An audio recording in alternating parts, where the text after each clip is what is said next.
വർക്കൊക്കെ ചെയ്ത് കഴിഞ്ഞിട്ട് കസ്റ്റമേഴ്സിന് ഫോട്ടോയും വിട്ടു കൊടുത്തിട്ട് പിന്നെ ഒരു കാത്തിരിപ്പുണ്ട്. വല്ലാത്ത ടെൻഷനുള്ളൊരു കാത്തിരിപ്പ് തന്നെയാണത്. കസ്റ്റമേഴ്സിന് ഇഷ്ടമാകുമോ, എന്തെങ്കിലും മിസ്റ്റേക്സ് ഉണ്ടോ എന്നൊക്കെ ഭയങ്കര ഒരു ഉള്ളിലൊരു വേവലാതിയുള്ളൊരു സമയമായിരിക്കും. 12-ാം തീയതി ബർത്ത്ഡേയുള്ള ഫ്രണ്ടിനെ ഗിഫ്റ്റ് കൊടുക്കാൻ വേണ്ടിയിട്ട് 3 ആഴ്ച മുമ്പ് എന്നെ കോണ്ടാക്ട് ചെയ്തിട്ടുണ്ടായിരുന്നു.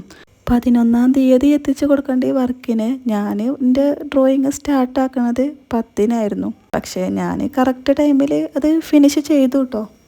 ഇതായിരുന്നു നമ്മളെ റെഫറൻസ് പിക്ക്. കസ്റ്റമർ ആകെ ഒരു ഡിമാൻഡേ പറഞ്ഞിട്ടുണ്ടായിരുന്നുള്ളൂ, ആളെ ഹെയർ ഇത്തിരി ഹൈലൈറ്റ് ആയിട്ട് നിൽക്കണം എന്ന്. ഞാനൊരു ബിഗിനിങ് ആർട്ടിസ്റ്റ് ആയതുകൊണ്ടും പെൻസിൽ ഡ്രോയിങ്ങിൻ്റെ ഓരോ ഫീച്ചേഴ്സും ഞാൻ പഠിച്ചു വരുന്നതുള്ളതുകൊണ്ടും എനിക്ക് എത്രത്തോളം അത് ഡീറ്റെയിൽ ആക്കാൻ പറ്റുമെന്ന് എനിക്ക് അത്ര ഉറപ്പില്ലായിരുന്നു. എന്നാലും മാക്സിമം ഞാൻ ട്രൈ ചെയ്തിട്ടുണ്ട്.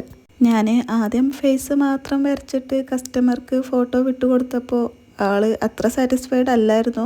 പിന്നെ അവർ പറഞ്ഞ ഭാഗങ്ങളൊക്കെ ഒന്നും കൂടി എറേസ് ചെയ്തിട്ട് വരച്ചു കൊടുത്തപ്പോൾ ആള് ഓക്കെ ആയി.